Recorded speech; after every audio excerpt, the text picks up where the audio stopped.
Selamat datang ke pembelajaran kimia tingkatan 4, bab 6, iaitu asid, base dan garam. Dalam bab ini, kita akan mempelajari bagaimana bahan berasid dan beralkali dikenal pasti melalui ion yang terhasil dalam air. Asid menghasilkan ion hidrogen, H positif, manakala alkali menghasilkan ion hidroksida, OH negatif.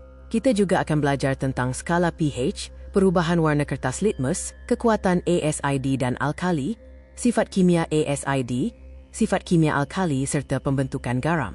Bab ini sangat penting kerana konsep ASID, base dan garam banyak digunakan dalam kehidupan harian seperti makanan, ubat gigi, bahan pencuci, baha, garam dapur dan eksperimen makmal. Dengan memahami bab ini, pelajar dapat menjelaskan tindak balas kimia dengan lebih tepat dan bersedia menjawab soalan SPM. Dalam topik ini, kita belajar bahawa air memainkan peranan penting untuk menunjukkan sifat ASID dan alkali. Asid hanya menunjukkan sifat keasidannya apabila larut dalam air kerana air membolehkan ASID mengion dan menghasilkan ion hidrogen, H positif. Contohnya, ASID hidroklorik dalam air menghasilkan ion hidrogen dan ion klorida.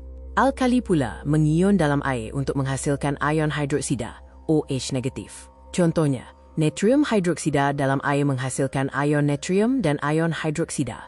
Tanpa air, ion-ion ini tidak bebas bergerak dan sifat ASID atau alkali tidak dapat ditunjukkan dengan jelas. Sebab ITU, ujian litmus mesti menggunakan kertas litmus lembab.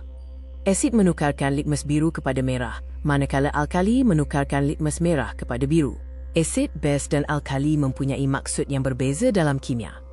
Asid ialah bahan yang mengion dalam air untuk menghasilkan ion hidrogen, H positif.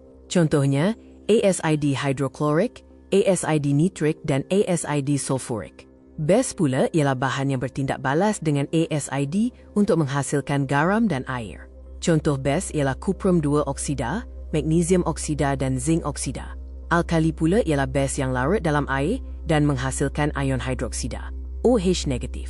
Contoh alkali ialah natrium hidroksida, kalium hidroksida, dan amonia aqueous. Perkara penting yang perlu diingat ialah semua alkali ialah base, tetapi bukan semua base ialah alkali. Ini kerana ada base yang tidak larut dalam air, maka ia tidak menghasilkan ion hidroksida bebas dalam larutan. Kebesaran ASID merujuk kepada bilangan ion hidrogen, H positif, yang boleh dihasilkan oleh satu molekul ASID apabila ASID ITU mengion dalam air. Jika satu molekul ASID menghasilkan satu ion hidrogen, ASID ITU dikenali sebagai ASID monobase. Contohnya ASID hydrochloric, HCl. Jika satu molekul ASID menghasilkan dua ion hidrogen, ASID ITU dikenali sebagai ASID dwipes.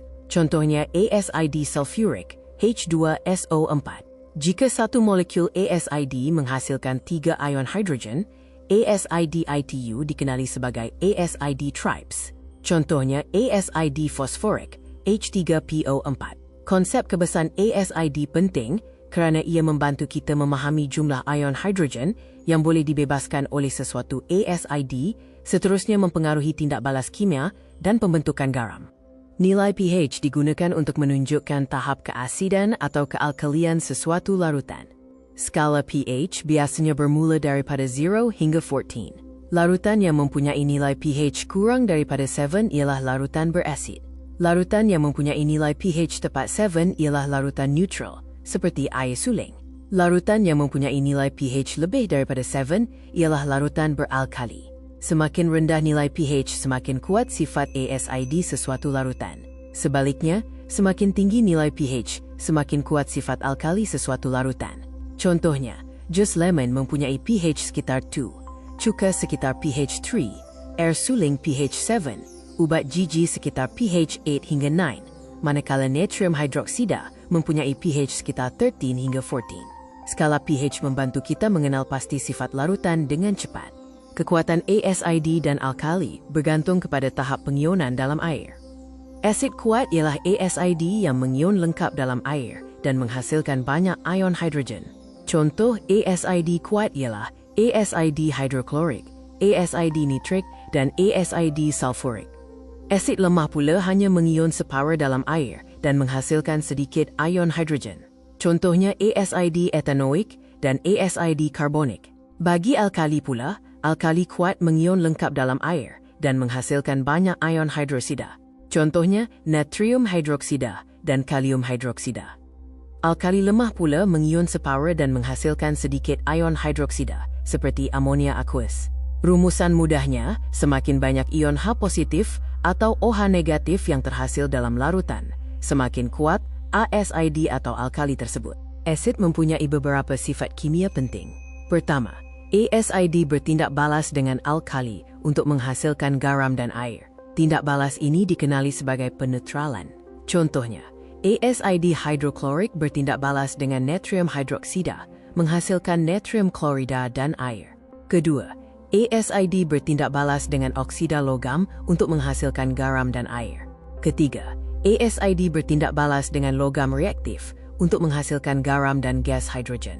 Gas hidrogen boleh diuji menggunakan kayu uji bernyala dan menghasilkan bunyi pop. Keempat, asid bertindak balas dengan karbonat logam untuk menghasilkan garam, air dan karbon dioksida. Gas karbon dioksida boleh diuji menggunakan air kapur yang akan menjadi keruh.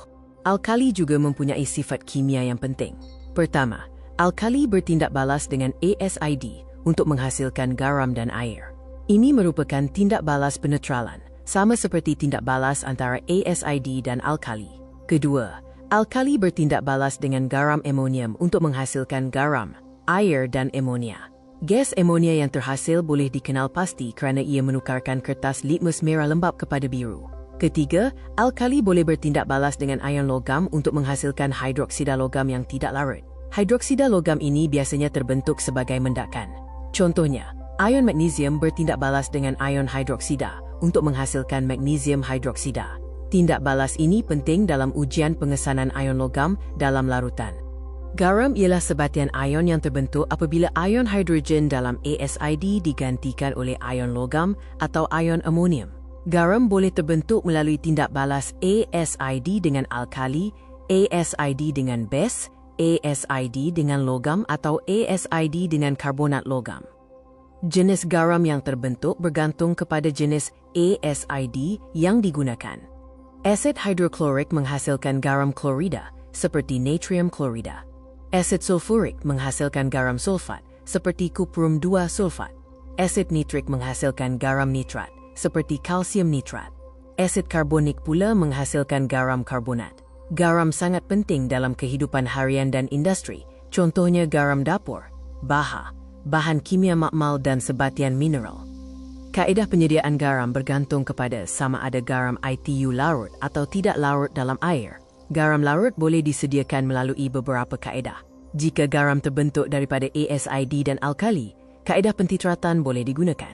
Jika garam terbentuk daripada asid dengan logam, oksida logam atau karbonat logam, bahan pepejal biasanya ditambah secara berlebihan sehingga tindak balas selesai. Garam tak larut pula disediakan melalui kaedah pemendakan. Dalam kaedah ini, dua larutan garam terlarut dicampurkan untuk menghasilkan mendakan garam tak larut. Topik penyediaan garam penting dalam SPM kerana pelajar perlu tahu memilih kaedah yang sesuai, menulis persamaan kimia dan menjelaskan pemerhatian eksperimen dengan tepat.